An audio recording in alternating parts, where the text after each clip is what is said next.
Quando um desembargador é preso por supostamente favorecer facções criminosas, um advogado que foi expulso da tribuna do STF, e só agora que essas provas estão aparecendo, e o próprio Moraes celebra a revogação das sanções com a autoridade dos três poderes, ainda temos perseguição de pessoas que não têm nada a ver com investigações, como é o caso da Rebeca, esposa do Ramage. A justiça brasileira parece caminhar por trilhos cada vez mais perigosos. E é sobre isso que nós vamos trabalhar e tratar hoje. Antes de mais nada, eu quero agradecer você que teve a paciência de me alertar que eu tive um probleminha técnico com o nosso áudio. Então, muito obrigado você que alertou, que deixou lá seu comentário, que agora também comenta aqui, me diz se o meu áudio está bom, se está ouvindo direitinho, quando eu também passar os nossos vídeos que nós vamos passar, tá ok? Que é para a gente poder estar melhorando cada dia mais, e eu quero você aqui comigo, trazendo sem filtro, sem lenga-lenga, opinião direta, firme e sem pudor, o que hoje está difícil, né? O povo está com medo. Então vamos lá. Eu quero trazer primeiro essa matéria da esposa do Ramage. Vamos acompanhar aqui. Tenho minha independência em razão de muito esforço e trabalho. Quando eu conheci o Alexandre, eu já era delegada de polícia. Agora eu fui surpreendida com o bloqueio de todas as minhas contas bancárias. Não há palavras para descrever tamanho absurdo, mas um ato não só injusto, desumano, ilegal e inconstitucional. O bloqueio foi, ao que tudo indica, determinado pelo ministro Alexandre de Moraes. Digo ao que tudo indica porque não há notícia de decisão formal, não há acesso a autos, não há processo instaurado contra mim, não há qualquer acusação. Existe apenas uma ordem dirigida às instituições financeiras para bloquear as minhas contas, à margem de qualquer devido processo legal.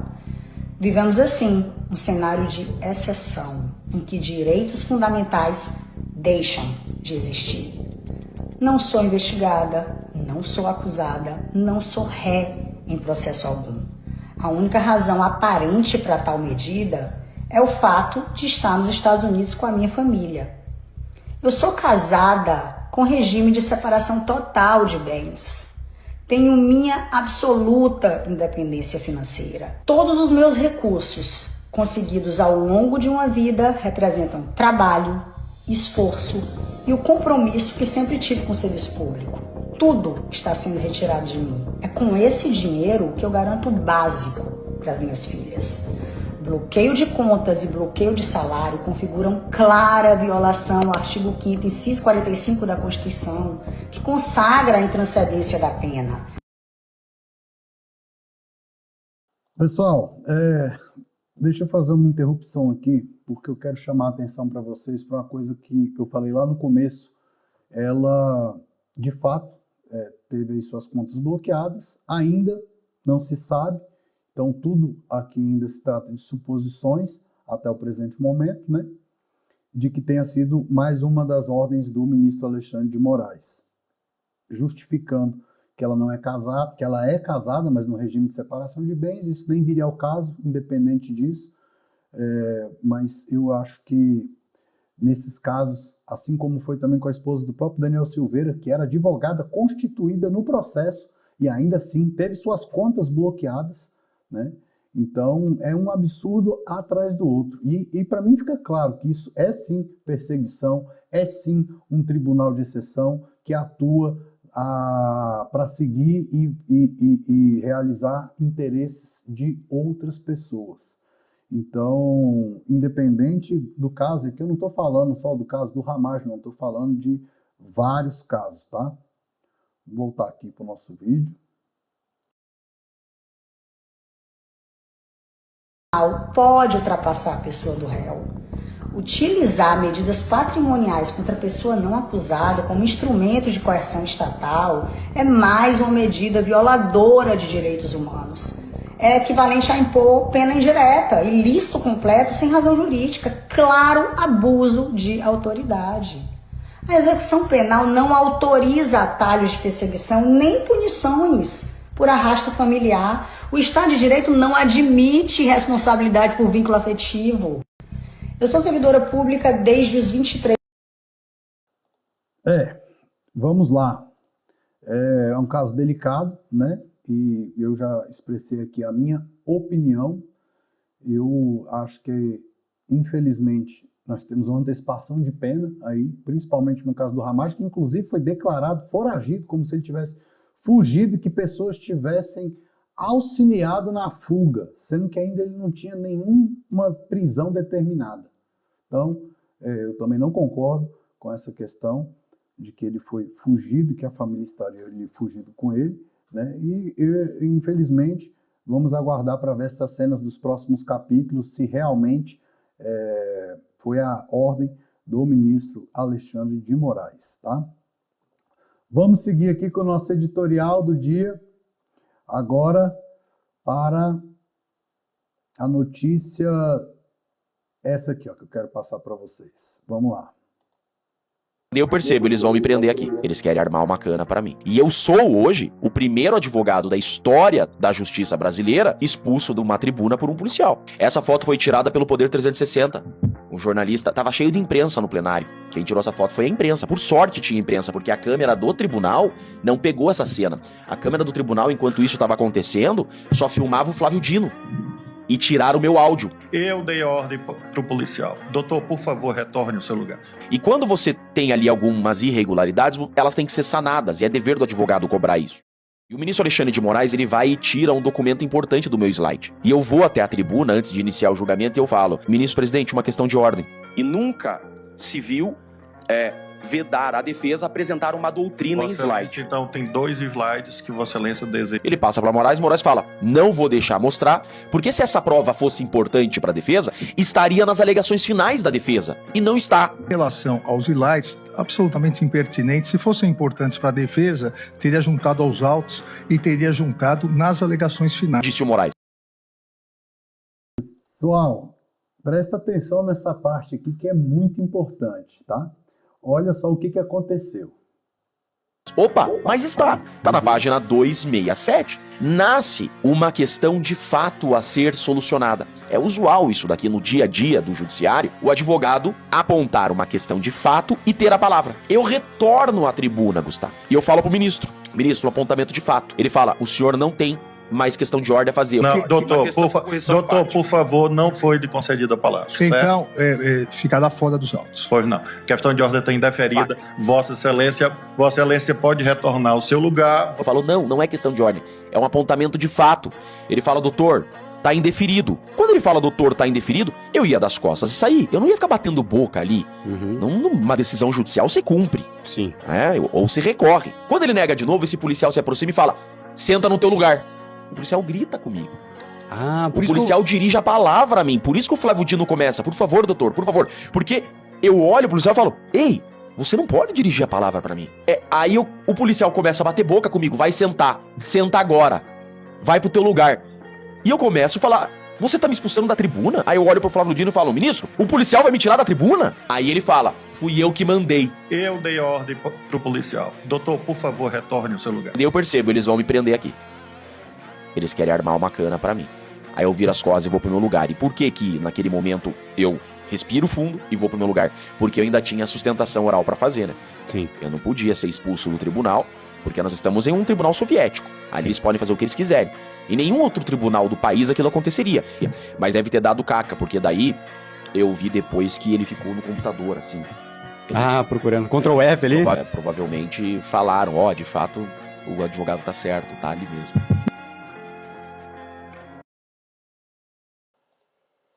E aí, pessoal? Vamos lá, a opinião? Estão preparados? Cara, me desculpa a sinceridade, mas aqui nós já extrapolamos, né, os limites do bom senso, e instituições sérias, poderes, principalmente o poder judiciário, tem que estar e está sujeito a críticas, está sujeito a opiniões públicas, por mais que eles não aceitem ou não queiram que nós façamos. Nossas opiniões estão aí. E todo mundo agora está vendo, né? Engraçado que isso não repercutiu nas mídias tradicionais. Você não viu essa questão aí Em nenhum lugar você também viu dizendo que o advogado queria fazer essa intervenção para apontar algo de fato. A palavra pela ordem vocês já sabem, né? Agora também, em razão do fato, deveria sim ter tido essa suspensão para poder esclarecer e elucidar. E ainda que não tivesse sido juntado aos autos, na minha opinião, eles não poderiam ter barrado. A minha opinião, né? Apenas minha singela opinião. Agora vamos lá. Efeitos práticos.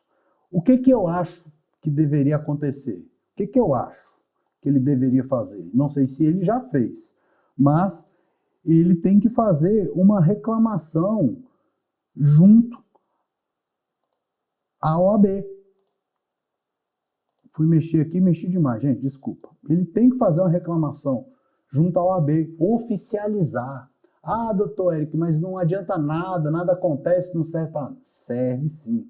Tem que fazer a formalização do pedido de desagravo público na OAB, que eu tenho certeza que será apurado e vai ter encaminhamento. Se vai resolver ou não, aí são outros 500.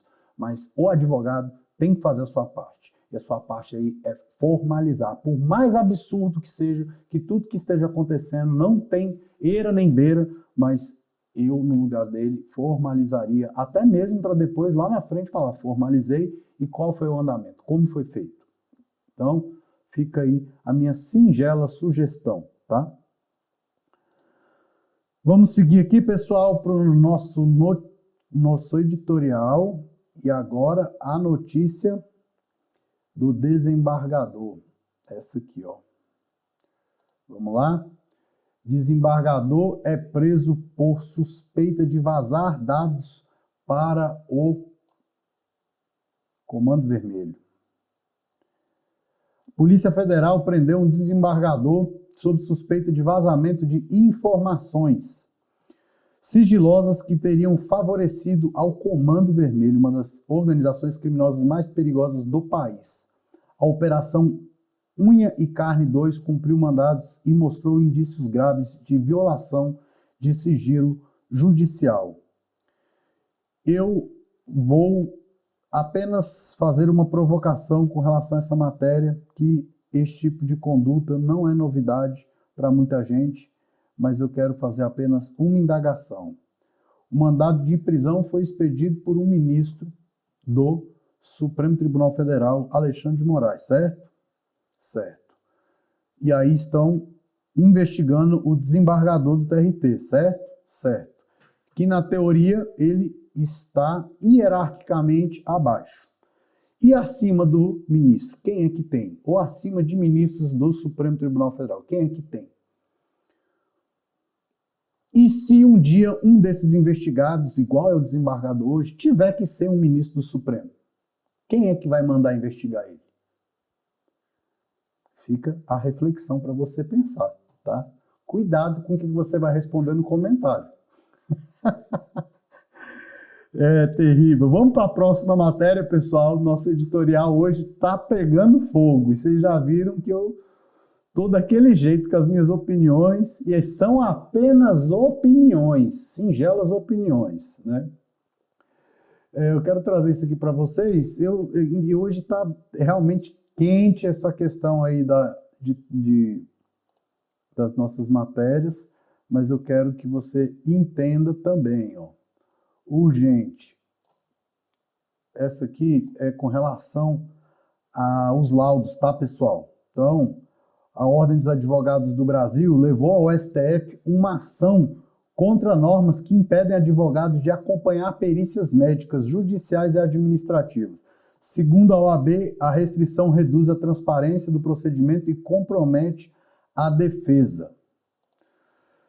Bom, pessoal, eu como advogado jamais posso concordar com nada disso que está tirando os direitos dos advogados, e do mesmo jeito que nós estamos aqui falando do caso do Jeff Chiquini, que eu acredito que ele tem que se informalizar, seu pedido de desagravo público, eu também estou aqui para poder dizer que a OAB, nesse caso, acertou, está acertando, tem que fazer pressão para que os advogados sejam convidados e que possam acompanhar as perícias médicas e administrativas também, judiciais, tá?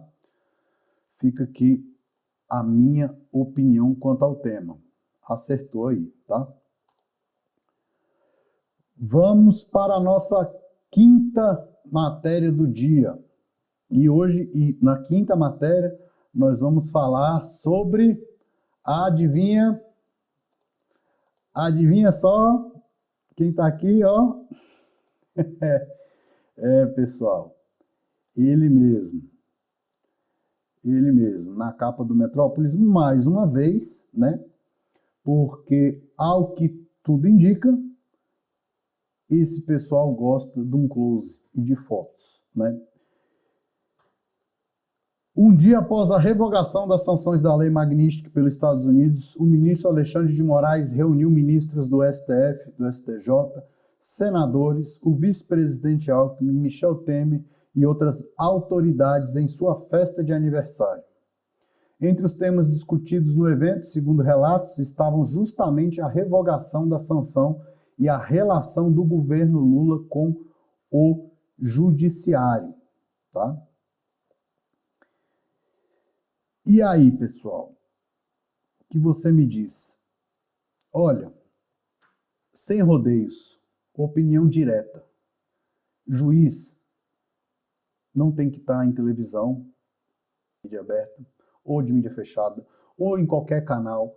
Não tem que estar em rede social fazendo pronunciamento, julgando antecipadamente, participando de política, então esquece. Mas essa é apenas a minha humilde opinião. E já estamos cansados de ver esses abusos e absurdos. E até quando será que nós vamos continuar tendo que assistir isso sem que nada seja feito? O que você está fazendo para tentar mudar, para tentar ajudar? Você já começou a mudar sua casa, suas coisas, nas suas atitudes? Então, para a gente poder exigir, cobrar, nós temos também que fazer a nossa parte. E lógico, não é a nossa parte que vai fazer isso aqui mudar, mas já começa com um ponto de partida. Isso não é só sobre política, é sobre crise institucional. É quando até movimentos e instituições, como a própria OAB, Polícia Federal e pessoas comuns começam a divergir em uma mesma crítica, quando os próprios canais de mídia dos mais diferentes pensamentos ideológicos políticos começam a convergir nas ideias, significa que não é apenas um debate episódico, e sim um problema estrutural que nós enfrentamos hoje no Brasil. E eu espero que algo aconteça para que isso mude. E cada um tem que fazer sua parte. A justiça engrandece uma nação, mas o pecado é vergonha dos povos. Está lá em Provérbios 14:34, pessoal. E aí, como você já sabe, não se esqueça, muito importante que você se inscreva, deixe o seu comentário, envia aí para o colega. Aqui eu dou uma opinião forte, mas necessária, e eu acredito que a gente tem um caminho tremendo e uma oportunidade gigante para poder mudar e melhorar o nosso Brasil. Espero que, se você realmente está aqui de coração, sem medo de olhar para trás e querendo ouvir mais e acompanhar mais das minhas opiniões e dos editoriais, venha participar, deixa aí seu comentário, manda para mim qual a matéria que você quer ver aí no dia. Desculpa mais uma vez pelo áudio que ficou ruim do vídeo de ontem. Espero que o de hoje tenha ficado muito legal. E aqui você encontra opinião, contexto jurídico e análise sem medo. E lembro, são apenas as minhas opiniões. Como eu digo sempre, vem comigo. Tchau, pessoal. Você pode até não concordar com as minhas opiniões, mas tenha certeza que aqui vai ter um cara que sempre vai lutar pelo teu direito de falar as suas. Concorde eu ou não com elas. Tchau, pessoal. Um abraço. Até mais.